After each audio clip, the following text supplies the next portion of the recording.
What's good? It's Khalil Jamar. Hope all is well with you guys. If this is your first time on my channel, welcome. If this is not your first time on my channel, welcome back.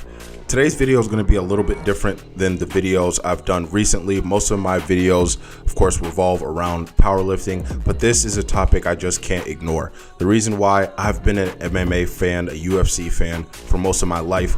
I've been watching MMA since the days of Pride, the days where the real savages like Fedor Emelianenko and Wanderlei Silva fought. Even though his career in MMA seems to be trending downward, Connor McGregor is one of the most popular MMA fighters to ever live. I wouldn't say one of the greatest, but he's definitely one of the most popular. And Connor is a savage himself, more so with his mouth. That wife is in me DMs, hey baby, hit me back up, I'll chat you later on. We'll be at the after party, the Win nightclub, baby. You're looking bitch, you little. But he is a savage in the ring as well. I remember when I saw this man about to fight Jose Aldo and he was doing his interview, and McGregor to me looked unrecognizable. I could tell he definitely had a tough weight cut, but at the end of the day, he did what he said he was going to do, and he knocked Jose Aldo out in the first minute of the first round. And this was for the championship, which was insane. Anyway, I thought this was the only time that McGregor could look that unrecognizable.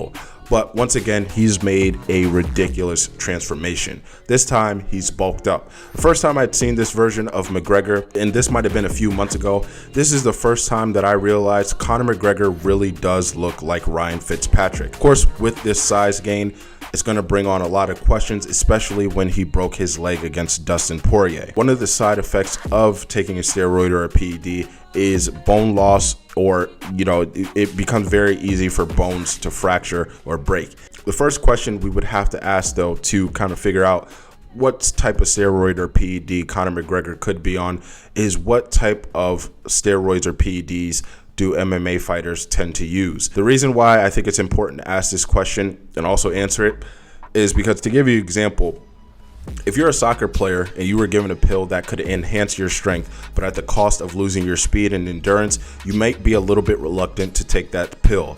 The reason why is because soccer is a sport that's largely based around speed and endurance, and it may not be worth it for you to give up speed and endurance just to max out your strength. With that said, there are three primary steroids that MMA fighters tend to use. Now, the first one is TRT. Alistair Overeem is an example of a MMA fighter who was on TRT. Now, most guys, the way they can get their hands on TRT or get a prescription or whatever for it, they'll manipulate their own testosterone by lowering it. And the ways that they can do this is by, severely exhausting themselves, overtraining themselves, starving themselves, not sleeping, going through practices like that is going to lower one's testosterone. So once the testosterone is lowered, they can go to the doctor and say, hey, my testosterone is low, I need a prescription, or I need to be on TRT. While TRT enhances things such as strength, endurance, and recovery, which can all help during a fight, it does seem like most MMA fighters use TRT to get the most out of their training. For example, increasing strength endurance will lead to more intense workouts,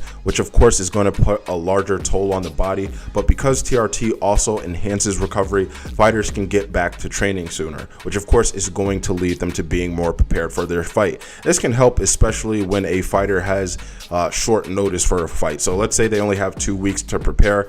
They might be used to preparing 5-6 weeks. If they're on something such as TRT, it allows them to get more out of that 2 weeks than they would if they weren't on it. The second drug that MMA fighters tend to use is HGH. Now, like testosterone, our bodies naturally produce HGH. It's one of the primary components that causes us to grow, especially during childhood. You give HGH to a high-level athlete with their already enhanced abilities, HGH is just going to enhance them even more, and it increases muscle mass while lowering body fat, which can be a good and bad thing. The reason I say it can be a good thing is because it would make weight cuts easier, but fighting with a lot of muscle, especially if you're a striker, isn't ideal because muscle takes up a lot of oxygen. You see most kickboxers, boxers, Muay Thai based fighters, even though they have muscle on them, they don't have an overwhelming amount, because if they did, it would be very hard for them to make it 3 to 5 rounds throwing strikes with all that muscle on them. Now, the third most common drug that MMA fighters tend to use in order to enhance their abilities is stanozolol. Now, stanozolol is very powerful because of its potency. Its potency allows athletes to get way more out of the drug with not so many side effects. It's like filling up your car with 93 gas instead of 87. Both will make your car run, but 93 is better because it's premium and it has a higher octane level. So what I'm saying is stanozolol is that premium drug. Now, if you're an OG, you remember who Tim Sylvia was. He had taken stanozolol. Now, what's funny about this is that Tim Sylvia took stanozolol not to be better, but to look better. Because if you look at Tim Sylvia, it's obvious he doesn't look like he has the body of a champion. So I get why he took it. That's no disrespect to him, but he didn't have the body for it. He had the hands, just the body wasn't there. And anyway, with all of this said, which of these drugs could Conor McGregor be on? To be honest with you, I don't think that he's on any drug or steroid, and I'll tell you why in a second. But if there was one that he would be on, I would say it would be HGH.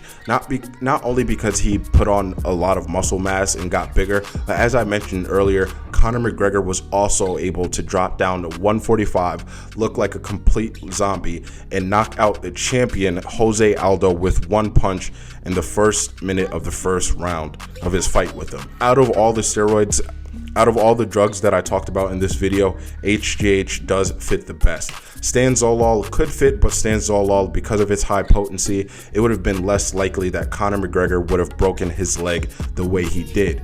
Now, HGH isn't as potent, so one could go through more side effects with HGH than they would go through on stanozolol, especially if McGregor was taking a lot of HGH.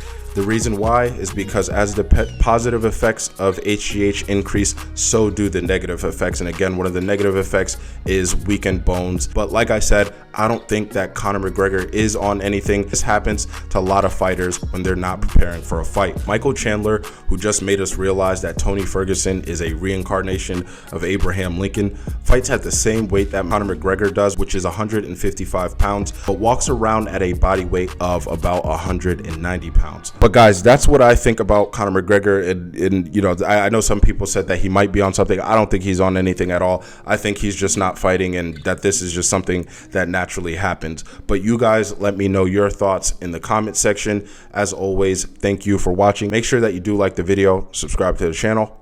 See you guys later.